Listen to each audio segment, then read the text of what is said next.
Hi everyone, welcome to symptoms chemistry class. आज हम discuss करेंगे मैक्सवेल स्क्वायर को, जो कि थर्मोडायनेमिक्स का बहुत इंपॉर्टेंट टॉपिक है। बिकॉज बेसिकली ना एक ट्रिक है ये मैक्सवेल स्क्वायर, जिसके हेल्प से हम थर्मो के बहुत सारे रिलेशंस और एक्सप्रेशंस को जो है वो डिराइव कर सकते हैं, या कह सकते हैं हम ध्यान रख सकते हैं।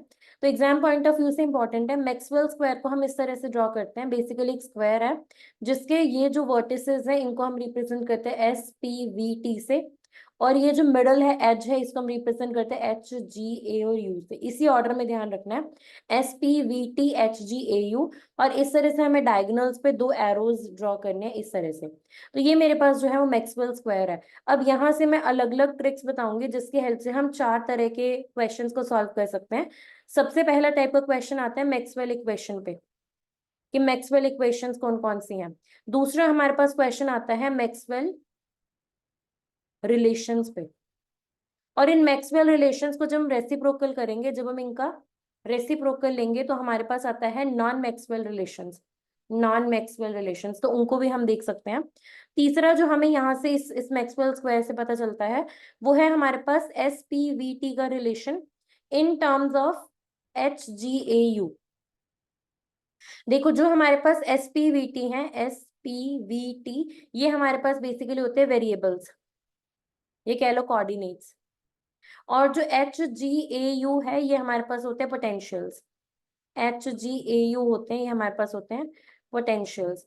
तो तीसरी तरह का क्वेश्चन हमसे पूछ सकता है कि SPVT को एक्सप्रेस करो इन टर्म्स ऑफ पोटेंशियल्स HGAU। और लास्ट टाइप का क्वेश्चन आता है क्राइटेरिया ऑफ स्पॉन्टेनिटी पे। क्राइटेरिया ऑफ स्पॉन्टेनिटी पे, इसको भी हम स्पॉन्टेनिटी को हम इन टर्म्स ऑफ पोटेंशियल्स और इन टर्म्स ऑफ वेरिएबल्स या कोऑर्डिनेट्स हम डिफाइन कर सकते हैं। तो ये चार तरह के क्वेश्चंस बनते हैं। अगेन मैक्सवेल स्क्वायर से हम इसको सॉल्व कर सकते हैं। तो इसको देखते हैं स्टेप बाय स्टेप, किस तरह से हम जो है वो क्वेश्चंस को डील कर सकते हैं, किस तरह से हम रिलेशंस को जो है वो डिराइव कर सकते हैं। तो सबसे पहले हम बात करते हैं मैक्सवेल इक्वेशंस की। हमारे पास चार मैक्सवेल इक्वेशंस होती हैं जो कि बेसिकली हमारे पास रिलेट करती हैं HGAU को इन टर्म्स ऑफ SPVT। इनको हम एक्सप्रेस कर सकते हैं इनकी टर्म्स में, यानी कि हम पोटेंशियल्स को एक्सप्रेस कर सकते हैं इन टर्म्स ऑफ वेरिएबल्स। ठीक है, किस तरह से, इसके लिए मैक्सवेल स्क्वायर हम दोबारा ड्रॉ करेंगे। यहाँ पे मेरे पास है SPVT, कोऑर्डिनेट्स हैं, HGAU पोटेंशियल्स हैं, और यहाँ से एरो ड्रॉ करना है इस तरह से, और यहाँ से एरो ड्रॉ करना है इस तरह से डायगोनल्स पे। तो अब देखो, सबसे पहला रिलेशन हम निकालेंगे H के लिए।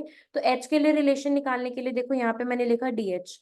अब ये जो H है वो किसके बीच में है, S और P के बीच में है। तो यहाँ पे हमने लिखा DS और यहाँ हमने लिखा DP। और जहां से S को देखो, S से एरो दूर जा रहा है, जहां से एरो दूर जा रहा है वो पॉजिटिव होता है, और जहां पे एरो आ रहा है वो नेगेटिव होता है। तो S से एरो दूर जा रहा है पॉजिटिव, P से भी एरो दूर जा रहा है तो पॉजिटिव। S के सामने है T और P के सामने जो है वो V है। तो ये मेरे पास रिलेशनशिप बन गया TDS प्लस VDP। इसको थोड़ा प्रॉपरली लिखते हैं, DH is equals to TDS plus VDP। ये मेरे पास मैक्सवेल का रिलेशन आ गया। ऐसे ऐसे हमें तीनों और निकालने हैं GA और U के रिस्पेक्ट में। तो इस तरह से हम लिखते हैं। आई होप कि ये क्लियर होगा। इसको एक बार दोबारा से देखते हैं। सबसे पहले हमारे पास क्या होता है, जहां पे भी हम, जैसे मान लो हम मैक्सवेल इक्वेशंस की बात कर रहे हैं, तो हमारे पास हमने सबसे पहले H को उठाया। H जो है वो S और P के बीच में है, तो DH is equals to DS और DP। और S से एरो दूर जा रहे, जहां से एरो, अगर एरो जो है वो दूर जाए तो पॉजिटिव होता है, और अगर एरो जो है वो पास आए तो वो नेगेटिव हम उसको कंसिडर करते हैं। तो एस से एरो दूर जा रहा है तो पॉजिटिव, पी से एरो दूर जा रहा है तो पॉजिटिव। एस के सामने है टी तो TDS, और पी के सामने है वी तो VDP। तो मेरे पास रिलेशन आता है TDS प्लस VDP। बस इतनी सी बात को ध्यान रखना था, और यहाँ से हमारे पास चार मैक्सवेल के रिलेशन आएंगे। ठीक है, चार मैक्सवेल की इक्वेशंस आएंगी। पहली इक्वेशन हमने देख ली, दूसरी इक्वेशन की बात करते हैं। दूसरी इक्वेशन मान लो मैंने जी के लिए लिखनी है, so DG is equals to, जी किसके बीच में है, P और T के बीच में है। तो मैंने यहाँ क्या लिखा, DP, और यहाँ लिखा DT। अब P से एरो दूर जा रहा है तो पॉजिटिव, T के पास एरो आ रहा है तो नेगेटिव। अब P के सामने है V तो VDP, टी के सामने है एस तो माइनस एस डी टी। तो एक दूसरा रिलेशनशिप आ गया, D G is equals to V D P minus S D T, जिसे हम अदरवाइज नहीं याद रख सकते एज सच, तो हमें कोई ट्रिक की जरूरत है, so that trick is Maxwell square. ठीक है, तो तीसरे रिलेशन की बात करते हैं। तीसरा रिलेशन मान लो मैंने ए के लिए लिखना है, सो डी ए किस किस के बीच में है, ए वी और टी के बीच में है, so this is D V और डी टी। इन दोनों के पास एरो एंड हो रहा है, इन दोनों के पास एरो आ रहा है, तो दोनों जो है वो होंगे नेगेटिव। अब v के सामने है p, तो p dv, और t के सामने है s, तो s dt। तो ये मेरे पास तीसरा रिलेशनशिप आ गया इसका, मैक्सवेल का। फोर्थ की बात करते हैं, तो फोर्थ कौन सा रह गया, u रह गया, सो डी यू। डी यू किसके बीच में है, s और v के बीच में है, सो डी एस और डी वी। एस से एरो दूर जा रहा है तो पॉजिटिव, वी के पास एरो आ रहा है तो नेगेटिव। एस के सामने है टी तो टी डी एस, वी के सामने है पी तो पी डी वी। तो ये मेरे पास है फोर्थ, मतलब लास्ट रिलेशनशिप, लास्ट जो है वो मैक्सवेल की इक्वेशन। तो ये चारों मैक्सवेल की इक्वेशंस जो है वो हमारे पास कहाँ से आई है, मैक्सवेल के स्क्वायर से आई है। ठीक है, तो हमने क्या किया, जो मैक्सवेल इक्वेशंस है वो पोटेंशियल्स को एक्सप्रेस करते हैं, means H G A U को in terms of S P V T, इनकी टर्म्स में एक्सप्रेस करता है। ठीक है, तो एक बार हम इसको दोबारा लिखते हैं मैक्सवेल इक्वेशंस को, और उन्हीं इक्वेशंस के हेल्प से हम डिराइव करेंगे मैक्सवेल के रिलेशंस को। तो यहाँ पे मेरे पास है S P V T H G A you, यहाँ से ये एरो इस तरफ, यहाँ से ये एरो इस तरफ। मैं यहाँ पे क्या लिखती हूँ, यहाँ पे मैं मैक्सवेल की चारों इक्वेशंस को एक जगह पे लिखती हूँ, मैक्सवेल की चारों इक्वेशंस को। सबसे पहला अगर मैं एच की बात करूँ, D H is equals to D S D P. S से एरो दूर जा रहा है, पी से दूर जा रहा है, तो दोनों होंगे पॉजिटिव। और एस के सामने है टी और वी, पी के सामने है वी, तो ये मेरे पास पहला रिलेशन है। दूसरा हमारे पास क्या है, डीजी। डीजी जो है वो इक्वल है डीपी और डीटी के। पी से एरो दूर जा रहा है तो पॉजिटिव, टी की तरफ आ रहा है तो नेगेटिव। पी के सामने वी, टी के सामने एस। ठीक है, इसको इस तरह से हम जल्दी लिख सकते हैं। उसके बाद जी के बाद आता है ए। ए जो है वो डी वी और टी के बीच में है, दोनों की तरफ एरो आ रहे हैं तो दोनों नेगेटिव, वी के सामने पी तो पी डी वी, और टी के सामने एस तो एस टी टी, इस तरह से दोनों नेगेटिव है। लास्ट हमारे पास क्या है, हमारे पास है डी यू। ये है एस और वी के बीच में। ठीक है, एस से एरो दूर जा रहा है तो पॉजिटिव, वी की तरफ आ रहा है तो नेगेटिव, एस के सामने है टी, वी के सामने है पी। तो ये मैंने चार मैक्सवेल की इक्वेशंस लिख दी। अब हम देखते हैं कि मैक्सवेल के इक्वेशन, ये मैक्सवेल की इक्वेशन है। अब हम बात करते हैं मैक्सवेल रिलेशंस की। मैक्सवेल रिलेशंस के लिए भी एक ट्रिक होती है, लेकिन उसको हम इसके हेल्प से सॉल्व करते हैं। मैक्सवेल रिलेशन जो होता है ना, वो basically S P V T को हम लिखेंगे इन terms of S P V T. ये बताता है मैक्सवेल रिलेशन। इसके लिए हमें क्या करना है, उसको ध्यान से देखते हैं। हमें यूलर की थ्योरम लगानी है, यूलर्स थ्योरम लगानी है। किस पे लगानी है, मैक्सवेल की इक्वेशंस पे लगानी है। मैक्सवेल के इक्वेशंस पे यूलर्स थ्योरम लगानी है, तो मैं मैक्सवेल के रिलेशन मिलेंगे। अब यूलर्स थ्योरम क्या कहती है कि अगर मेरे पास z कोई स्टेट फंक्शन है। अब स्टेट फंक्शन क्या होते हैं, अगर मैं वर्क, हीट और हीट कैपेसिटी को छोड़ दूं, क्योंकि ये तीनों हमारे पास पाथ फंक्शंस है, बाकी सारे स्टेट फंक्शंस है। स्टेट फंक्शन मतलब जो इनिशियल और फाइनल स्टेट पे डिपेंड करते हैं, वो पाथ पे डिपेंड नहीं करते। तो जितने भी हमारे पास है, entropy, Gibbs free energy, Helmholtz energy, Helmholtz free energy या इंटरनल एनर्जी, सारे हमारे पास स्टेट फंक्शंस हैं। टेम्परेचर, प्रेशर, सब सब स्टेट फंक्शन है, बस इन तीनों को छोड़ के। वर्क, हीट और हीट कैपेसिटी को छोड़ के सारे हमारे पास स्टेट फंक्शंस हैं। तो अगर मेरे पास स्टेट फंक्शन है कोई, तो यूलर्स थ्योरम क्या कहती है, अगर मैं इसको रिप्रेजेंट करूं इस तरह से, M D X plus N D Y, तो यूलर्स थ्योरम क्या कहती है कि एम का डेरिवेटिव y के रिस्पेक्ट में, एम का डेरिवेटिव y के रिस्पेक्ट में at constant x will be equal to N का डेरिवेटिव x के रिस्पेक्ट में, एन का डेरिवेटिव x के रिस्पेक्ट में एट कांस्टेंट y। ये दोनों चीजें इक्वल होंगी अगर मेरे पास जो z है वो स्टेट फंक्शन है, जो कि है, मतलब एच जी ए यू, ये सारे स्टेट फंक्शंस हैं। तो हम इन सब पे यूलर्स की थ्योरम लगाएंगे, क्योंकि ये क्राइटेरिया तो फुलफिल होगा, because these are state functions. तो वहां से हमारे पास चार रिलेशंस आएंगे जिसे हम बोलेंगे मैक्सवेल के रिलेशंस। और अगर उन चारों रिलेशंस को अगर हम रेसिप्रोकल ले लेंगे तो उसको हम बोलेंगे non Maxwell relations. Non Maxwell relations, तो इन्हें हम स्टेप बाय स्टेप देखते हैं इन चारों पे अप्लाई करके। तो सबसे पहले तो इसको देखते हैं। बेसिकली यूलर की थ्योरम लगाएंगे हम। सबसे पहले डीएच की बात करते हैं, इसको भी रेज कर देते हैं। सबसे पहले हम बात करते हैं डीएच की। D H is equals to T D S plus V D P. ठीक है। तो अब h जो है वो हमारे पास क्या है, स्टेट फंक्शन है। दैट मीन्स कि हमारे पास क्या होगा, t का derivative with respect to p at constant s is going to be equal to v का derivative with respect to s at constant p। तो ये मेरे पास पहला मैक्सवेल का रिलेशन आया है। ठीक है, ये मेरे पास पहला आ गया। अब दूसरे की बात करते हैं।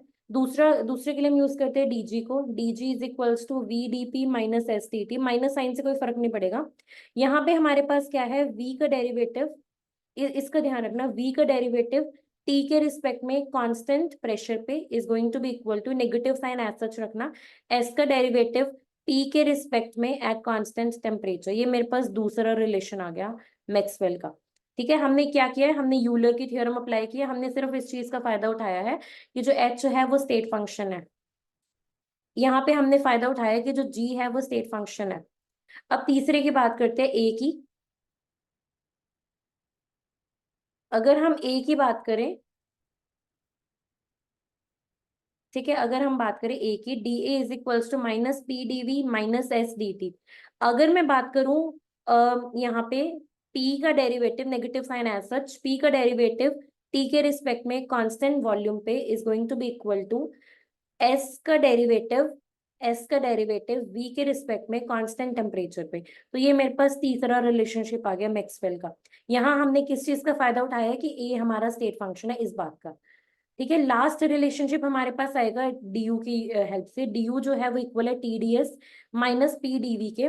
तो हमारे पास टी का derivative with respect to V at constant entropy is equals to negative T का derivative with respect to S at constant volume.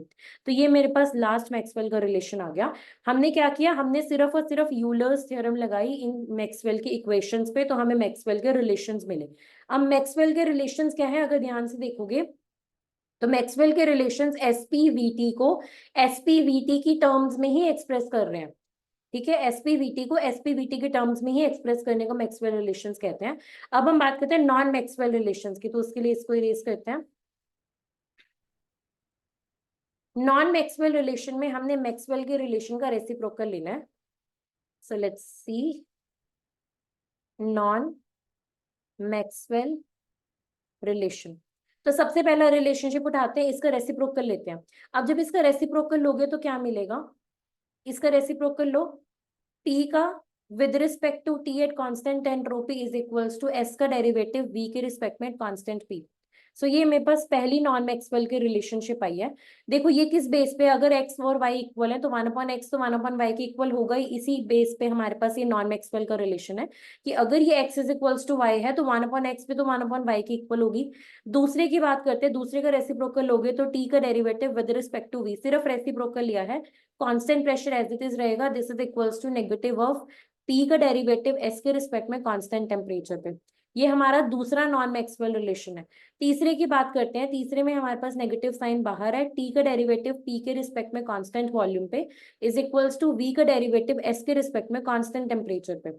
ये मेरे पास तीसरा नॉन मैक्सवेल रिलेशन है। और लास्ट वाला जो आएगा वो यहाँ से आएगा कि v का डेरिवेटिव t के रिस्पेक्ट में कांस्टेंट एंट्रोपी पे, s का डेरिवेटिव p के रिस्पेक्ट में कांस्टेंट वॉल्यूम पे। तो मेरे पास लास्ट नॉन मैक्सवेल की रिलेशनशिप आई है। तो बहुत सिंपल है, नॉन मैक्सवेल रिलेशनशिप के लिए सिर्फ रेसिप्रोकल करना है मैक्सवेल रिलेशंस को। और मैक्सवेल रिलेशंस कैसे आएंगे, यूलर्स लगा के ऑन मैक्सवेल इक्वेशंस। ठीक है, तो ये दो चीजें तो हमारी क्लियर होगी आई होप। तीसरे की बात करते हैं। तीसरा हमारे पास था कि हम एक्सप्रेस करना चाहते हैं एस पी वी टी को in terms of H G A you, क्योंकि हमने मैक्सवेल की इक्वेशंस जो हमने सबसे पहला यूज किया था मैक्सवेल की इक्वेशंस, उसमें हमने एच जी ए यू को एक्सप्रेस किया था इनकी टर्म्स में। अब हम एस पी वी टी को एक्सप्रेस करेंगे इन terms of H G A you. तो दोबारा से मैक्सवेल का हमने क्या बनाना है, स्क्वायर बनाना है। S P V T H G A you, यहाँ से एरोज यहाँ आ रहे हैं और यहाँ से एरो यहाँ आ रहा है। ठीक है, तो इसके लिए ट्रिक है, ट्रिक ध्यान रखना। हमने इनको एक तरफ हमने लिखा S entropy P V T. देखो किस तरह से लिख सकते हैं हम इनको। सबसे पहले एस की बात करते हैं। अब एस के सामने क्या है, एस के सामने है टी, तो टी जाएगा इस तरह से डिनोमिनेटर में। अब टी को फोकस में रखना, सिर्फ और सिर्फ हमने, अगर मैं एस की बात करूँ तो हमने उसके डायगोनली ऑपोजिट देखना है, टी है। अब टी की तरफ एरो आ रहा है तो यहाँ पे नेगेटिव, यहाँ पे नेगेटिव, क्योंकि जब एरो पास आता है तो नेगेटिव साइन आता है। अब इस टी के एक साइड पे है A V, A V, T की दूसरी साइड पे है जी पी, जी पी। तो ये मेरे पास क्या आ गया, एंट्रोपी का relation in terms of H G A you. तो ये मेरे पास पहला आ गया एक्सप्रेशन। अब इसको मैं और कैसे लिख सकती हूँ, अगर मैं पूरे एक्सप्रेशन को, पूरे इसको नेगेटिव से मल्टीप्लाई कर दूं, तो मेरे पास बन जाएगा negative S is equals to curly A upon curly T at constant volume is equals to curly G upon curly T at constant pressure. तो ये इस तरह से भी लिखा मिल सकता है ये, ठीक है, दोनों एक ही बात है। नेक्स्ट हम बात करते हैं प्रेशर की। प्रेशर के सामने देखना है, डायगोनली ऑपोजिट हमारे पास है V, so this is equals to curly V, equals to curly V। V की तरफ एरो आ रहा है तो यहाँ पे आएगा नेगेटिव, नेगेटिव। अब V के एक साइड पे है यूएस, यूएस, पोटेंशियल देखो, पोटेंशियल ऊपर आएगा, और V के एक साइड पे है AT, सो AT।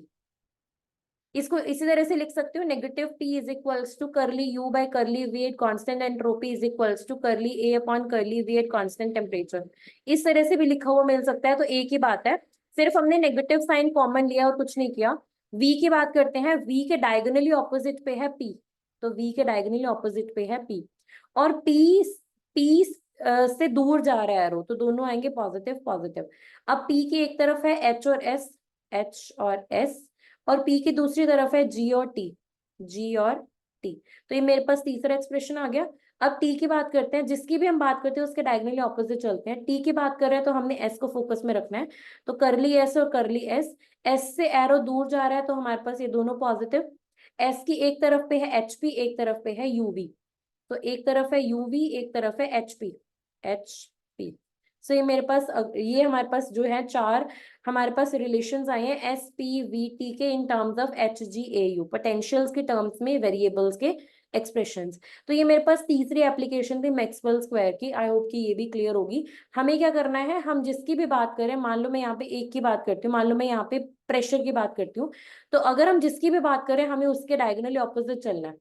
अगर हम प्रेशर की बात करें तो हमें वॉल्यूम को फोकस में रखना है, तो डिनोमिनेटर में हमने लिखना है वॉल्यूम, इसकी तरफ एरो आ रहा है तो नेगेटिव, और इसके दोनों साइड पे देखना है कि क्या क्या चीजें हैं, AT और US है, तो AT और US।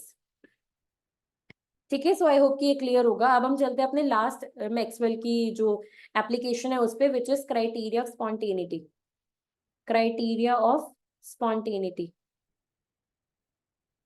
तो क्राइटेरिया ऑफ स्पॉन्टेनिटी को हम दो टर्म्स में एक्सप्रेस कर सकते हैं, इन टर्म्स ऑफ एनर्जी और इन टर्म्स ऑफ कोऑर्डिनेट।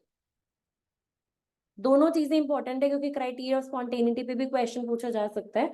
दोबारा मैक्सवेल का स्क्वायर बनाना है हमें।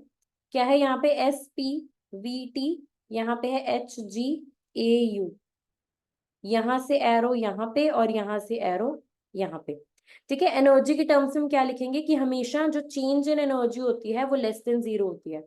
अब एनर्जी क्या है, एनर्जी हमारे पास Hg, enthalpy, Helmholtz free energy, Gibbs free energy, internal energy, ये सारी एनर्जीज हैं। यहाँ पे हमारे पास क्या होगा, DS, sorry not S, S तो एनर्जी नहीं है, S तो वेरिएबल है। सो हमारे पास आएगा DH less than zero, DG less than zero, DA less than zero, DU less than zero. But point है कि किस किस कंडीशन पे, अगर H की बात करूँ तो H S और P के बीच में है, तो S और P अगर कांस्टेंट होंगे तब DH लेस देन जीरो, अगर ये ऐसी कंडीशन है तो स्पॉन्टेनियस है। G की बात करें तो G P और T के बीच में है, so DG at constant pressure और temperature is less than zero, तो this is the condition for spontaneity. A की बात करें तो ए जो है वो वॉल्यूम और टेम्परेचर के बीच में है, तो इसकी कांस्टेंट कंडीशन। यू जो है वो एस और वी के बीच में है, तो एस और वी कांस्टेंट रखेंगे, तो ये हमारे पास क्राइटेरिया ऑफ स्पॉन्टेनिटी है इन टर्म्स ऑफ एनर्जी। अगर हम कोऑर्डिनेट की बात करें तो कोऑर्डिनेट हमारे पास है SPVT कोऑर्डिनेट्स हैं, इनके चेंज की बात करें क्योंकि हम स्पॉन्टेनिटी की बात कर रहे हैं।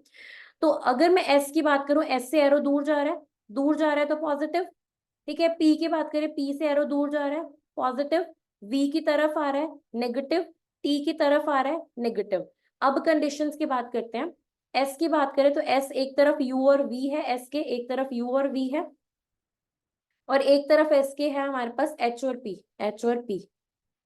तो एक कंडीशन तो ये है स्पॉन्टेनिटी की। दूसरी कंडीशन की अगर मैं प्रेशर के टर्म्स में बात करूं तो एक तरफ हमारे पास है एच एस और एक तरफ हमारे पास है जी टी। तो दूसरी कंडीशन होएगी कि पी का differential with respect to G T is less greater than zero. ठीक है, ये दूसरी कंडीशन है, इसको थोड़ा क्लियरली लिख लेना। तीसरी हमारे पास क्या है वॉल्यूम के टर्म्स में। ठीक है, वी की बात करें तो वी के एक साइड पे यूएस, एक साइड पे है एटी। तो यूएस और दूसरी कंडीशन है एटी, ये दोनों लेस देन जीरो होने चाहिए फॉर स्पॉन्टेनियस प्रोसेस। टेम्परेचर की बात करें तो टेम्परेचर के एक साइड पे है एवी, एक तरफ है जीपी। तो एवी और एक तरफ पे है GP. So this is less than zero. तो ये हमारे पास सारी कंडीशंस हैं स्पॉन्टेनिटी की इन टर्म्स ऑफ कोऑर्डिनेट और इन टर्म्स ऑफ एनर्जी। ठीक है, कोऑर्डिनेट के लिए हमें देखना है कि एरो कहाँ से कहाँ जा रहा है। अगर एरो दूर जा रहा है तो पॉजिटिव, कभी भी अगर एरो दूर जा रहा होता है तो पॉजिटिव, और अगर एरो पास आ रहा होता है तो वो नेगेटिव कंडीशन होती है। और एनर्जी में हमेशा डीई लेस देन, जो चेंज इन एनर्जी वो लेस देन जीरो होना चाहिए फॉर अ स्पॉन्टेनियस प्रोसेस।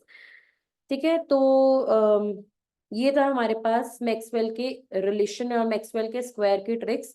अगर मैं समराइज करूं तो ये हमारे पास मैक्सवेल का स्क्वायर है, S P V T H G A you. इधर से इधर एरो, इधर से इधर एरो। पहला जो हमारे पास यूज है इसका वो है मैक्सवेल इक्वेशंस हम निकाल सकते हैं। ठीक है, मैक्सवेल इक्वेशंस का मतलब है कि हम एच जी ए यू को in terms of S P V T निकाल सकते हैं, पोटेंशियल्स को वेरिएबल्स के टर्म्स में निकाल सकते हैं। पहला जो है हमारा यूज है। दूसरा है हमारा मैक्सवेल रिलेशन। मैक्सवेल रिलेशन में हम क्या करेंगे कि जो हमारे पास पहले स्टेप से मैक्सवेल इक्वेशंस आई हैं उस पे लगा दो यूलर्स थ्योरम। और जैसे यूलर थ्योरम लगाओगे तो हमारे पास चार रिलेशंस आएंगे जिसे हम बोलेंगे मैक्सवेल रिलेशंस। और अगर हम उन चारों का रेसिप्रोकल ले लेंगे तो हमें मिलेगा मैक्सवेल के नॉन मैक्सवेल रिलेशंस बेसिकली। तीसरा जो हमारे पास यूज है वो है हम एस पी वी टी को in terms of H G A you express कर सकते हैं। पहले से ऑपोजिट है तीसरे वाला। और लास्ट हमारे पास एप्लीकेशन आते हैं criteria of spontaneity. Criteria of spontaneity, इसमें हमारे पास दो जो है वो क्राइटेरिया होते हैं। पहला है इन टर्म्स ऑफ एनर्जी, जिसमें हम कहते हैं कि डीई हमेशा लेस देन जीरो होना चाहिए। कंडीशंस देख लेना कि वो जैसे मान लो डीएच है वो एस और पी के बीच में है तो वो लेस देन जीरो होगा। दूसरा इन टर्म्स ऑफ कोऑर्डिनेट्स हमारे पास आती है कि जैसे मान लो एक की बात करते हैं टेम्परेचर की, इन टर्म्स ऑफ कोऑर्डिनेट्स में अगर मैं टेम्परेचर की बात करूं तो टेम्परेचर की तरफ एरो आ रहा है तो यहाँ पे ये होगा लेस देन जीरो। अब इसकी एक साइड पे है ए वी, तो ए वी, एक तरफ पे है जी और पी, तो जी और पी लेस देन जीरो। तो ये मेरे पास कोऑर्डिनेट्स की कंडीशंस होती हैं। एनर्जी की कंडीशंस हमने देख ली, सारे रिलेशंस हमने देख लिए, यूलर्स थ्योरम देख ली। सो आई होप कि ये क्लियर होगा आज का जो टॉपिक था मैक्सवेल रिलेशन पे। तो बहुत सारे क्वेश्चंस आ सकते हैं यहाँ पे नेट और गेट से। आई होप कि ये वीडियो क्लियर होगी। That's it for now, thank you so much.